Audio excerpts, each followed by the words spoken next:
What's up, everyone? It's your girl Rossie, and I'm back with another show, another amazing artist. With me tonight, I have Sacramento-based artist Leshon.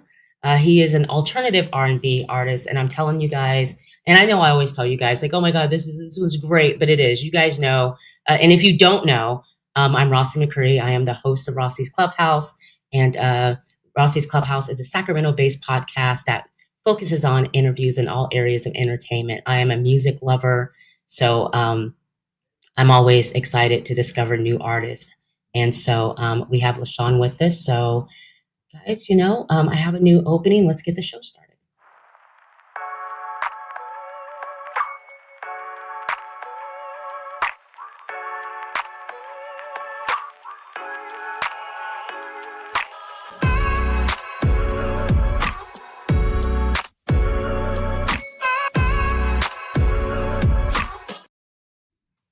Okay.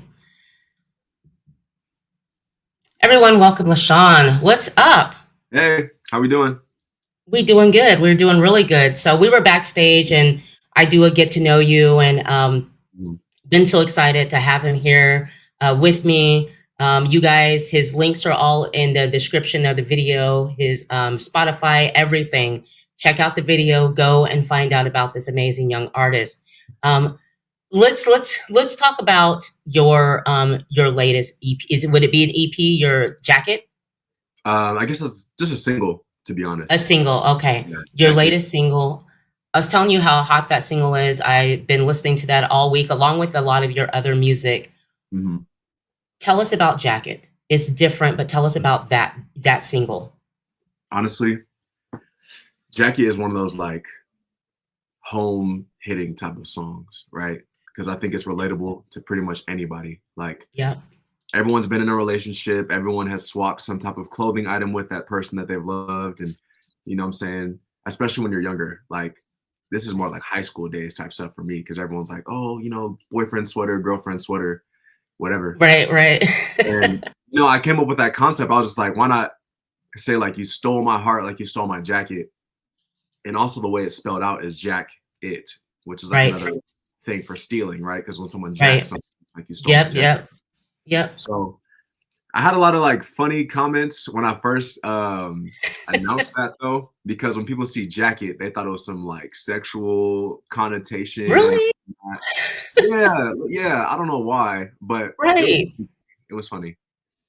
Yeah, when I first heard it, first of all, it's a beautiful song, a lovely song. And when I read it and saw Jack It, instantly, I went to, okay, like you're stealing something, you're Mhm. jacking something. And then when you go on to Spotify, you guys will read more about him, and it's exactly that. It's a love song, okay? And I love how you put that. Um, so you said what was behind it. Before we go there, let me just go through your discography here. So in 2022, we have High Low. That was an album that came out. And with High Low, I checked that out today along with so much of your music. Jacket is on High Low, right? Was Jacket it on that? separate. It's separate. Okay, it's separate. What about Paradise, Scared? Mhm. We have Rendition, IDK, Have Her, Right. Love Don't Come Easy. Uh, Beautiful. What made thank you get into R&B music? Why did you step into R&B music, the world of Um, R&B? a lot of people know, if they know me, they know that Frank Ocean is like my biggest inspiration as Okay, far as like sonically. Like I love his music and just like okay, the aesthetic that it was like portrayed with.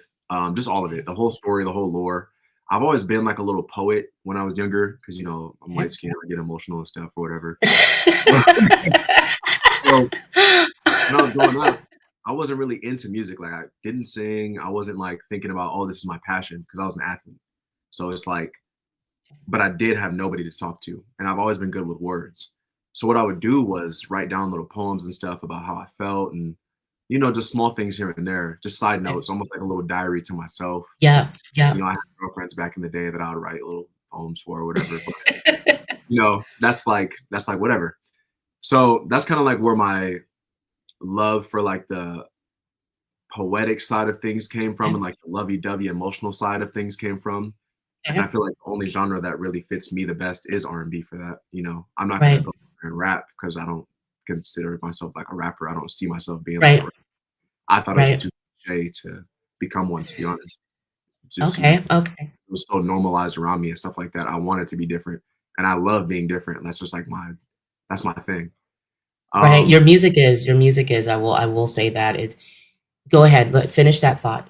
yeah, it's different. You know, I just like to be out the box with things. I grew up listening to like Tyler the Creator, Childish Okay. Gambino, you know, and of course Frank Ocean.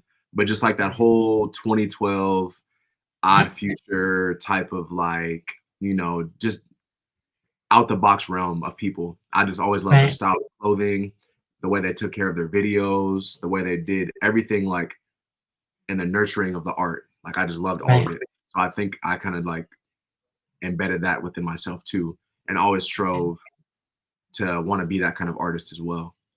Okay. So You describe yourself as your music as alternative R mhm. and B. Tell us what alternative R and B is to you. What would that be?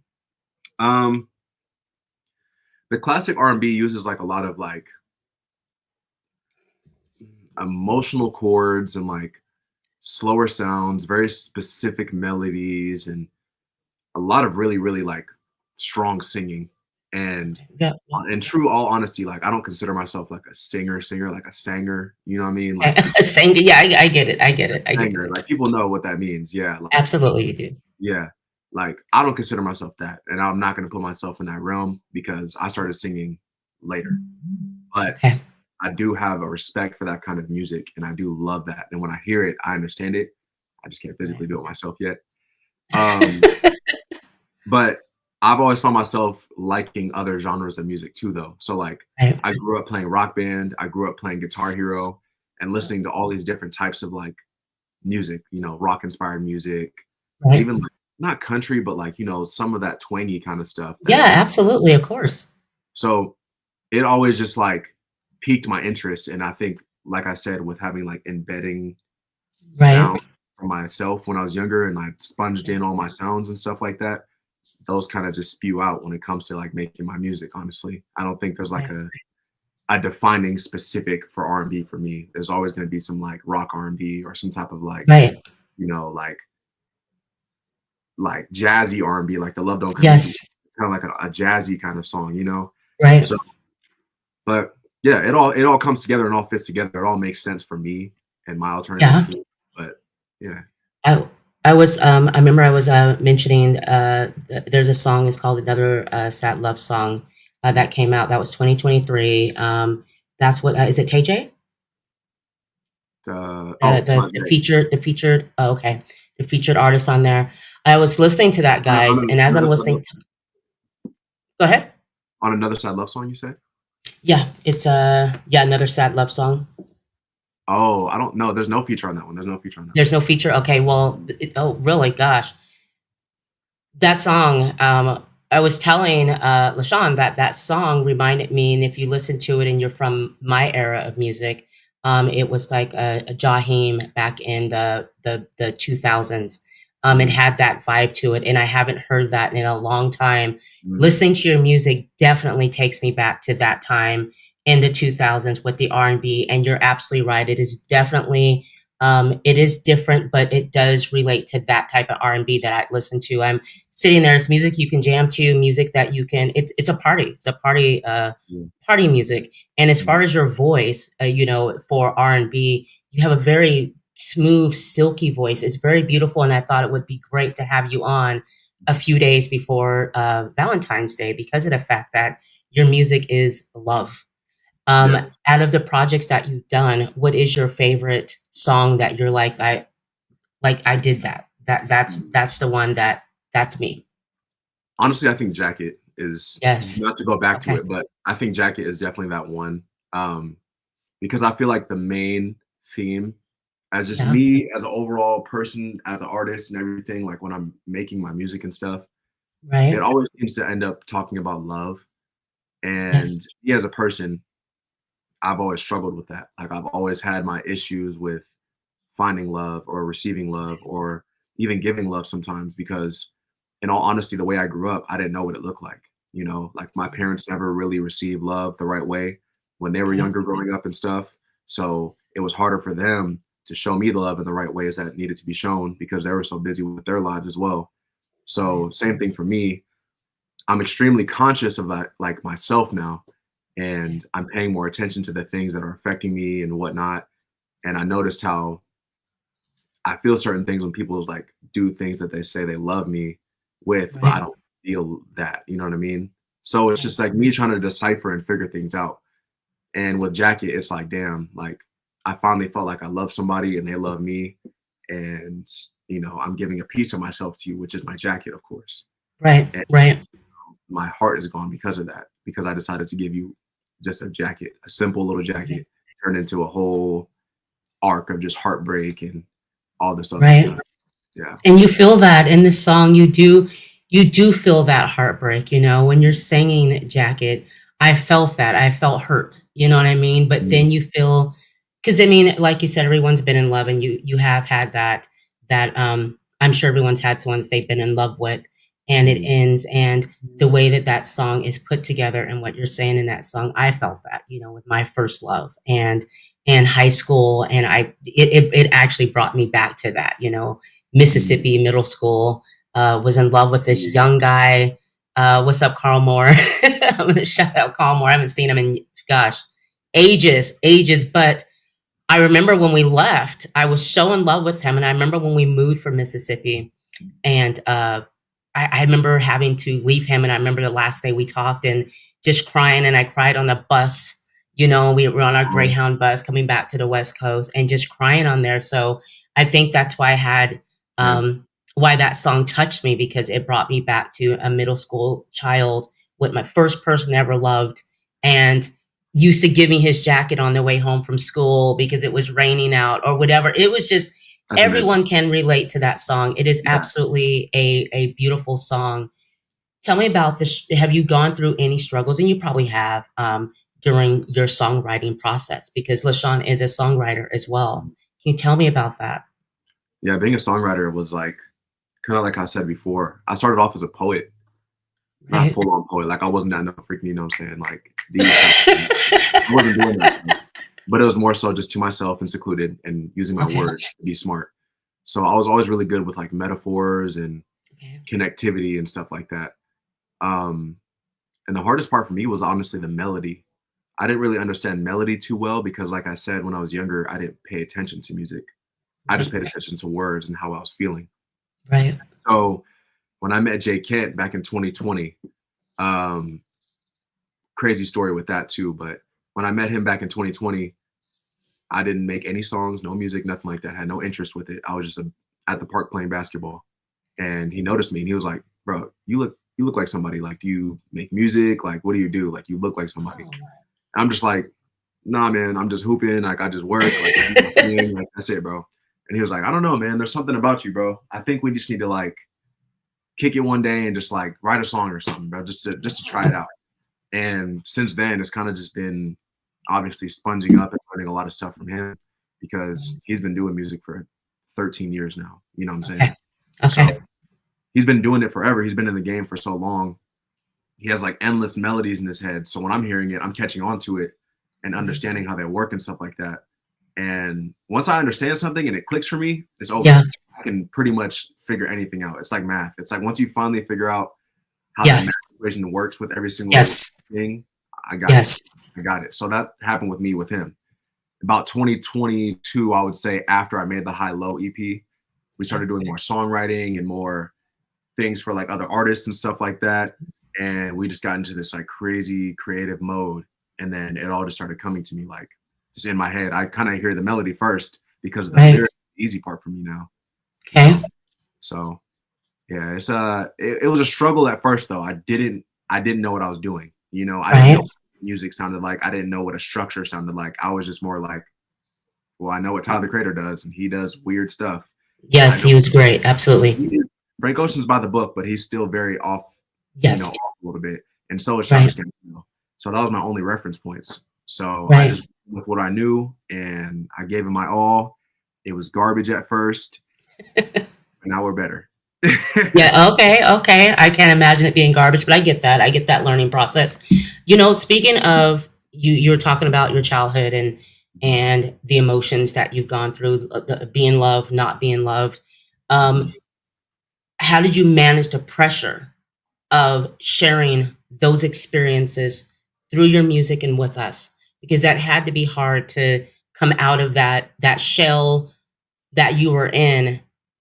How'd you go about that now, you know, with writing music and getting through that first those hard times, learning how to put music together? You know what I'm saying though. Yeah, yeah, yeah. Okay. When I was really young, I I went through like a really big shift, right? And I feel like people, if they don't think this is how I think.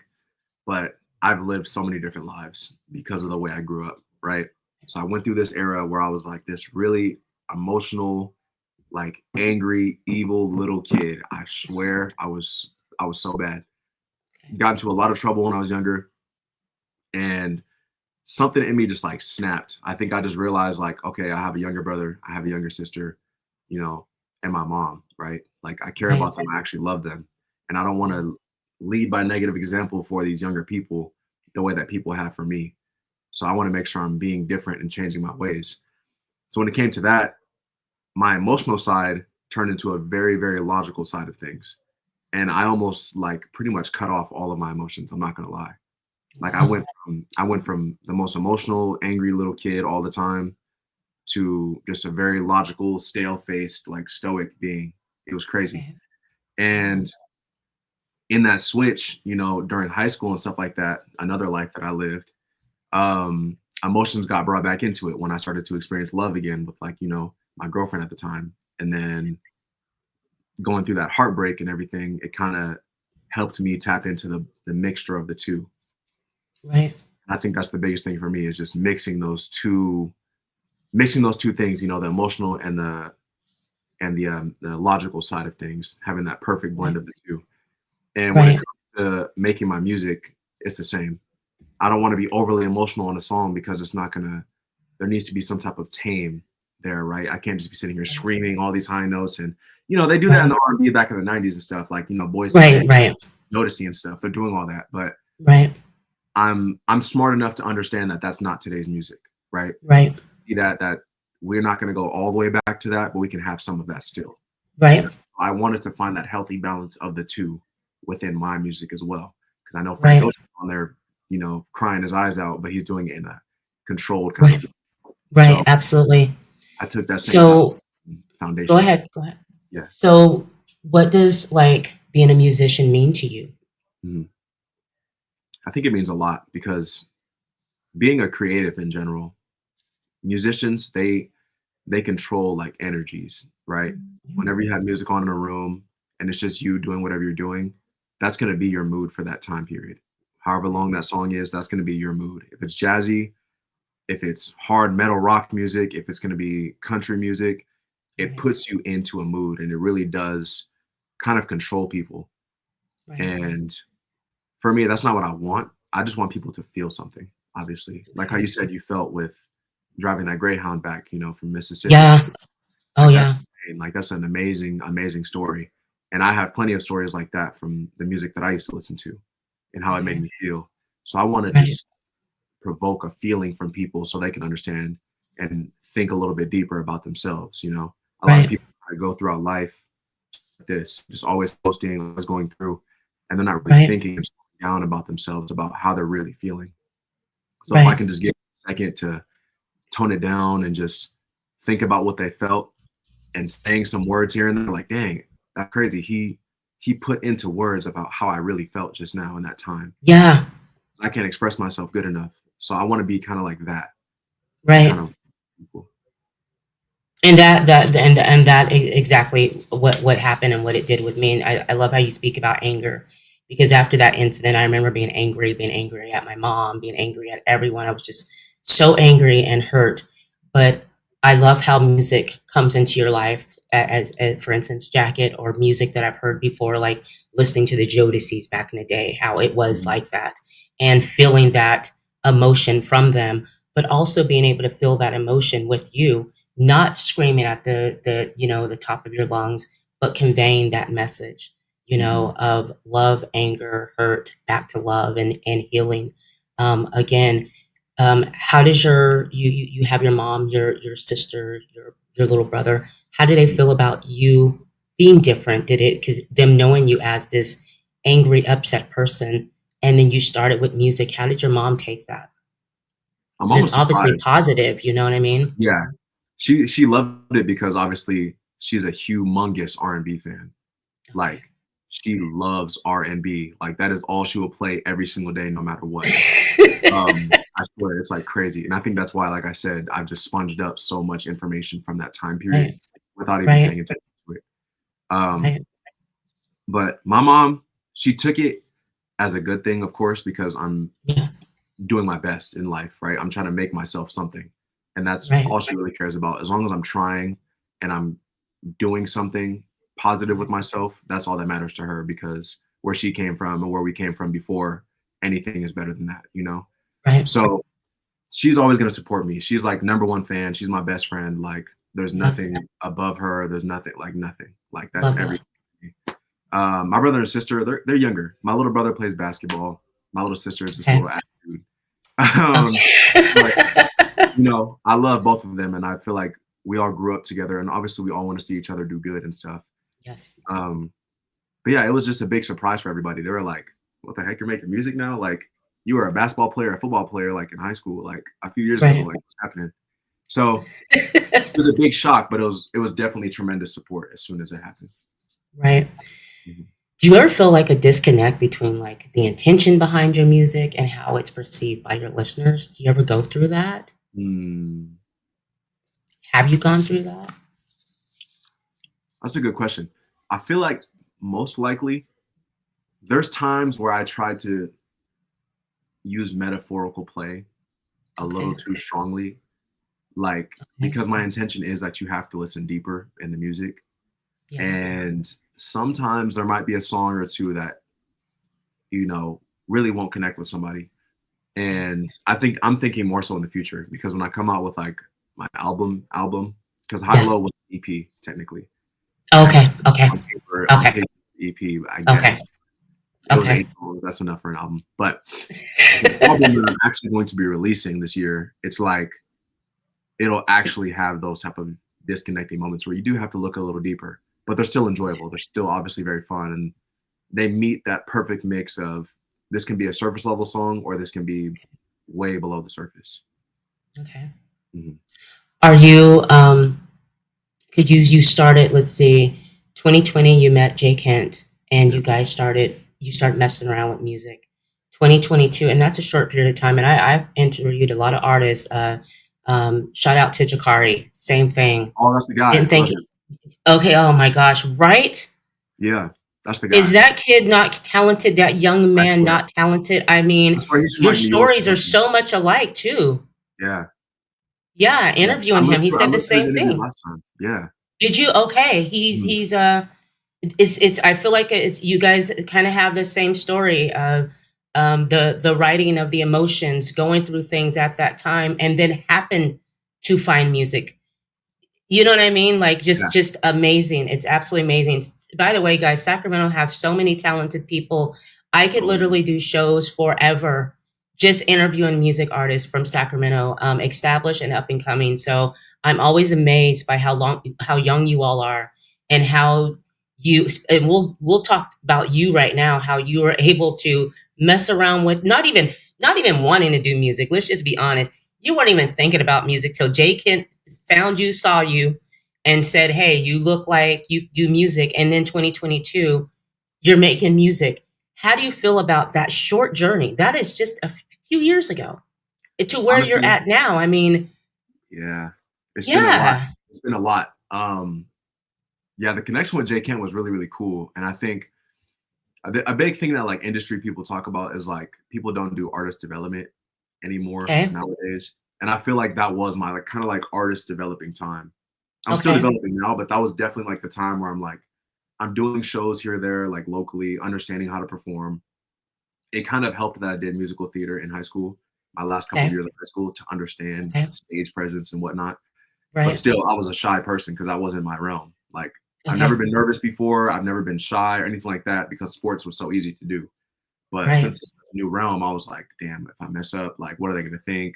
There's only like Right. 10 people over here. So like I can see everyone's faces. If I mess up, I know I'm making, you know what I'm saying? So it's a lot more, it's a lot more like up here when it comes to my performances. But moving forward to that, it was just like a really cool process of doing hella shows, writing a lot of songs, you know, just having fun, meeting people and stuff.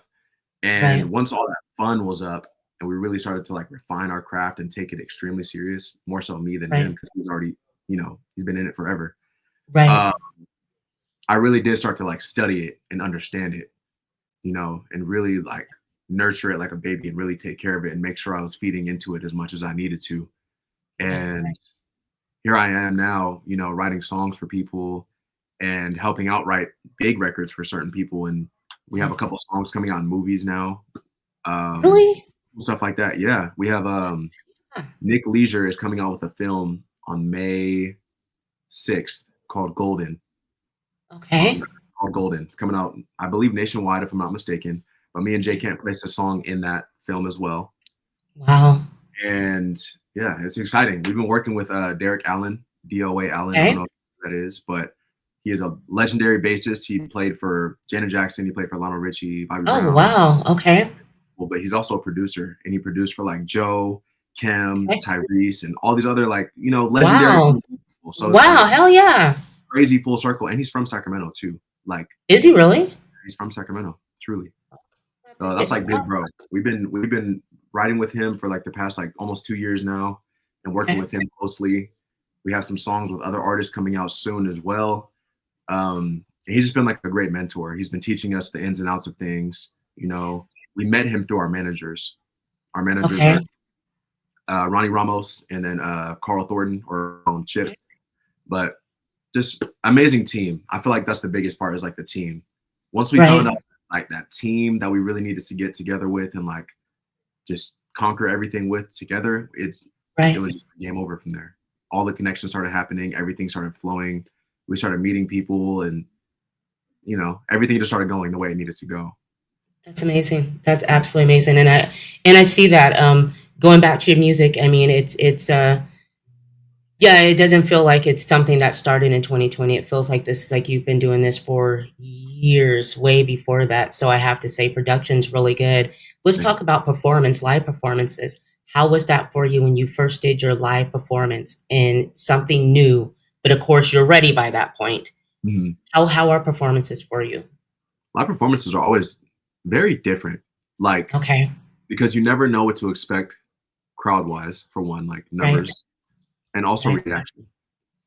Now, I've started to cut out the reaction part of things because that's like, Okay. you know, I've been through that time where I'm like overthinking, you know, oh Yeah. my God, if they think this, oh my God, if they think that. Right. So now what I do is I kind of just go in and I act like there is 1,000 people out there. You know what I'm saying? Okay. Or if there's only one person and I'm thinking more about that, I'm like, look, when I give you this performance, I at least want you to be connected to me. And I want you to Right. understand what feelings and emotions I'm trying to provoke right now out of this, you know, out of this song Right. and just give you a good time. I think every performance is different, like I said. And Yeah. our biggest performance, like obviously amazing because it was so much energy and all this, you know, crazy stuff because we did a concert in the park last year. That was like Okay. super, super fun and super dope. And there Right. was a bunch of people and whatnot. But then we did like a more smaller, intimate show, like maybe like a few weeks before that, you know, like more open mic Okay. vibes. It was still all great vibes. Like we did Harlow's in the Starlight Room, Oh. Okay. smaller crowd compared to, of course, Yep. concert in the park, but the vibes are always still like so high.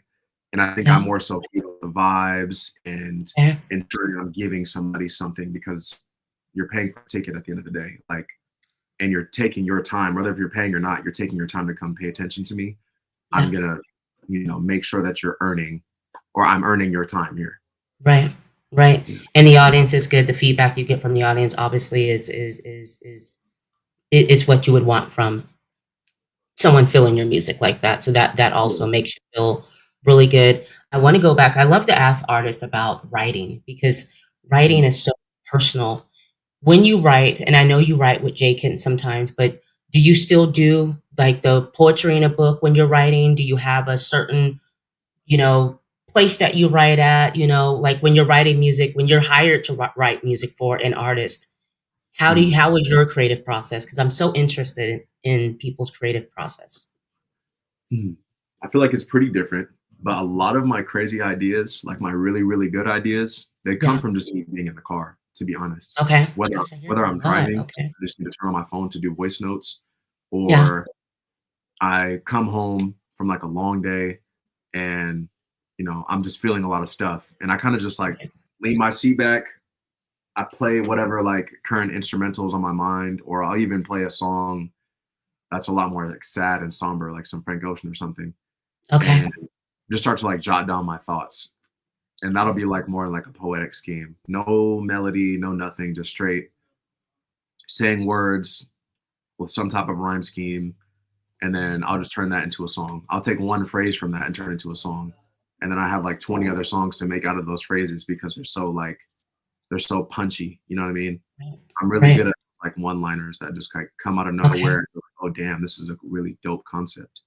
So Okay. I end up just sitting down in that car. I don't know what it is. I have to make sure all my cars have a really good sound system. That's like Okay. you can ask anybody. You can ask J Can, all them, and know that I need to make sure that my cars, no matter what it is, has to have a good sound system, or it's not. It's just not going to be my vibe.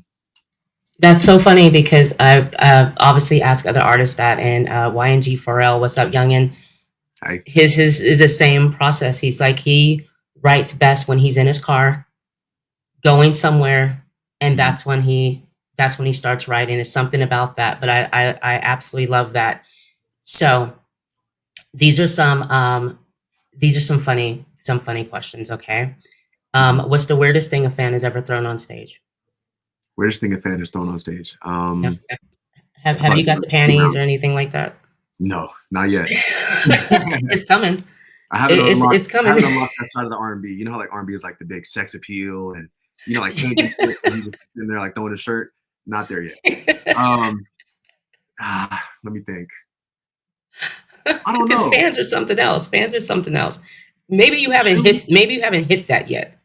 Have not hit that yet. I feel like a Uh, shoe or like a hat or something because we used to perform for a lot of okay. like middle schools and high schools, and they'll throw some stuff. Yeah. They'll throw like shoes and hats and stuff. Like sign this, and they would just throw like their shoes.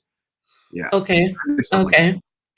Okay. Do you get that a lot? I mean, do you get notice from people because you're doing a lot of big things? Has that happened to you yet, where someone has like a fan that is into you, listen to your music, and has seen you and be like, oh my gosh, They have not been. Leshon. They have not been like super like. Oh, yeah. You know what I mean? Like they haven't done none of that yet, and like been on me to where like they want to like grab me and ask for my photograph and stuff like that. Right? There's been many of people I've seen out in public, specifically Sacramento, of course, because Yeah. it's the most supportive place of us. Um, they're like, dude, I know you from your music. Like, I love this song, I love that song, and I won't even know who they are, or I may have interacted with them once or did a show or whatnot. Right. But even that is just like crazy gratifying to me. I'm like, all right, maybe I am doing something right. Maybe. Right. So, Right. Okay, I'll go back to the funny questions, but I just thought of a different question.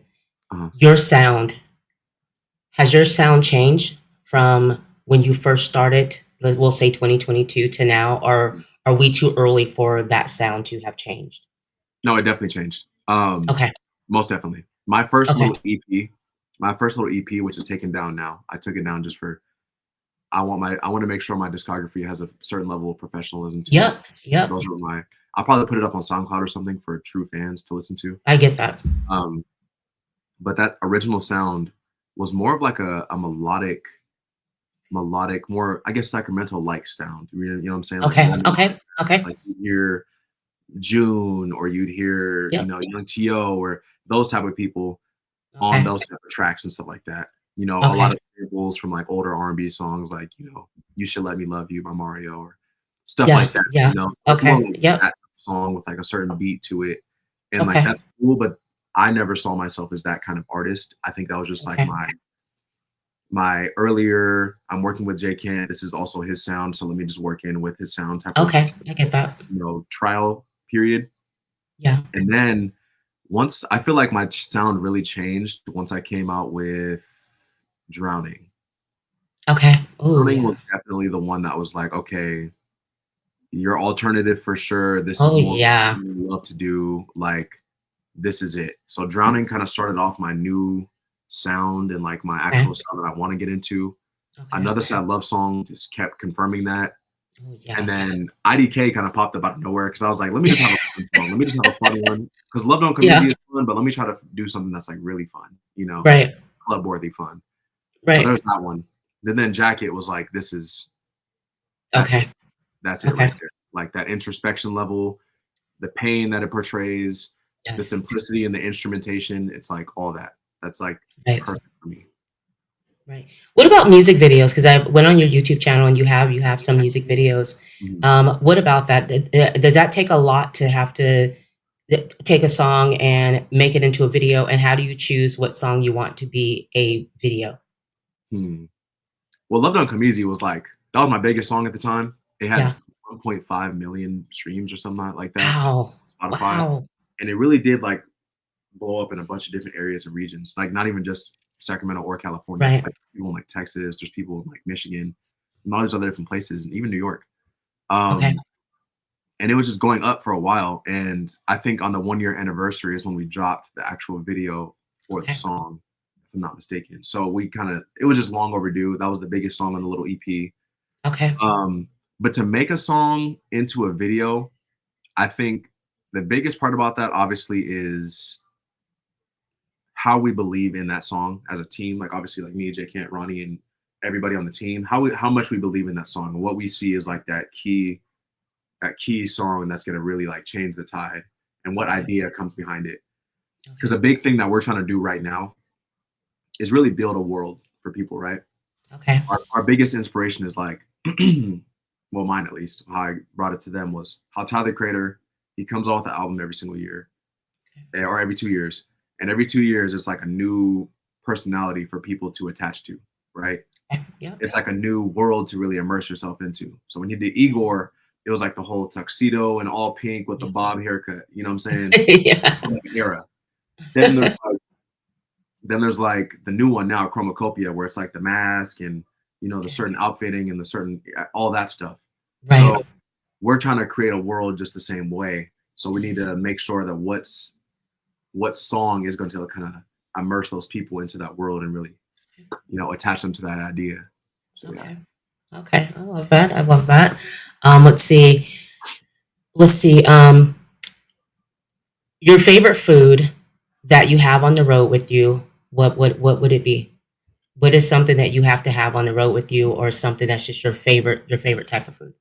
If I'm traveling a long distance, I always drink some type of energy drink. I know it's probably not good for me, but I be in the gym a lot, so I'm kind of like Okay. in the habit of drinking energy drinks. Right. It'll probably either be a Rain, which is Okay. Reign. I love Okay. Rain. Um, I love Yerba. Yerba is probably like my top Ooh, okay. Yerba mate. That's like Right. jam. The Enlightenment one goes crazy. And then for like a little candy or a snack, sweet tart ropes. That's like my Oh, favorite. yes. Sweet tart Sweet ropes. tarts. Yes. Love sweet tart ropes. And Yes. then what's another one? Honestly, lately it's kind of weird, but I've been eating those like what are they called? Like Jerry's like protein cookies. Oh You know my what I'm talking about? gosh. I think I know what you're talking about. I They're work like with a those lot big of protein cookies. Yeah. yeah, yeah, Yeah. yeah. Those. I don't know why. It's a really horrible Okay. mix. You put those all lined up next to each other and you say that's what's going through my stomach right now. You probably are gonna like look at me crazy. But that's just how I do it sometimes. I'm sorry. I get that. I'm on a what is it? The Kisses, the Hershey's Kisses. I go through Ooh, yeah. the chocolates. I go through phases of every few months. It's like this is my thing. Mhm. I am so wrong, but the other night I was sitting on a couch and I was watching whatever it is that I was watching. And it was really no, no, no. I was playing a video game. I was playing a video game. And I was Mhm. playing a new video game I got for Christmas. And I'm sitting there on the couch, 1 in the morning, with a bag of Hershey's Kisses. Now, this is me working out, doing my thing, but I ate like 6 or 7 of those just in a row, just in a row, And just in a row, just killing people on the screen, just shooting, shooting, shooting, and just tearing them up. That's my tearing them thing. up. That I'm Yeah. s I'm t telling you, the stomach ache I got, but, you just be like, It's like a potato chip. One is just not Yeah, enough. But yeah, that's my thing now. you're just in Hershey's that zone. You Kisses. don't even think about it. You're just like, damn, I really just knocked down 30. I'm not even. I just knew that my tummy was just like not feeling well a little bit later than that. But Mhm. Hershey's Kisses. Okay. What's the funniest situation you've ever been in as a musician? Hmm. Funniest situation. Yeah, That's a tough I one. I know, don't know. right? There's a lot of like interesting moments where I'll have meetings with people Okay. and they'll say some really funny stuff, and me and Jay Ken are so close that it's really hard for me to hold in that laugh sometimes. Or like I'll corner eye him like this, and then I just know like if I look a little too hard, I might start laughing hella hard. I don't Right. have a specific story, but Yeah.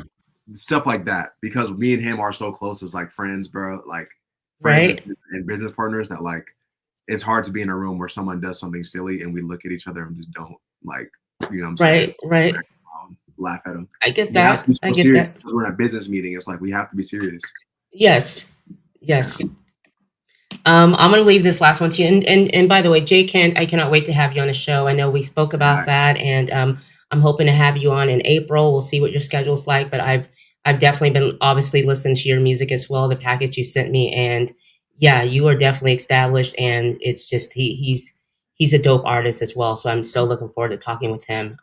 Just really, really talented artist.